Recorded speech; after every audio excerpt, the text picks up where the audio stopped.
அண்மைச் செய்தி. விநாயகர் சதுர்த்தி விழா தொடர்பாக டிஜிபி சுற்றறிக்கை ஒன்றை அனுப்பியிருக்கிறார். செப்டம்பர் 7ஆம் தேதி விநாயகர் சதுர்த்தி விழா கொண்டாடப்படும் நிலையில் டிஜிபி சங்கர் ஜிவால் சுற்றறிக்கையை அனுப்பியிருக்கிறார். விநாயகர் சதுர்த்தி விழாவை பாதுகாப்பாக நடத்துவது குறித்து டிஜிபி சங்கர் ஜிவால் சுற்றறிக்கையை அனுப்பியிருக்கிறார்.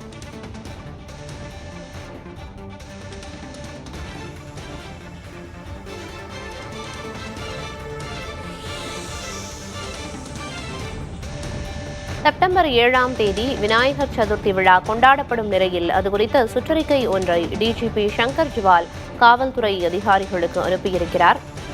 பாதுகாப்பான முறையில் விநாயகர் சதுர்த்தி விழாவை கொண்டாடுவதற்கான ஏற்பாடுகள், முன்னெச்சரிக்கை நடவடிக்கைகள் தொடர்பாக அந்த சுற்றறிக்கையில் குறிப்பிடப்பட்டிருக்கிறது. இது தொடர்பான சுற்றறிக்கையை டிஜிபி சங்கர் ஜிவால் அனுப்பியிருக்கிறார்.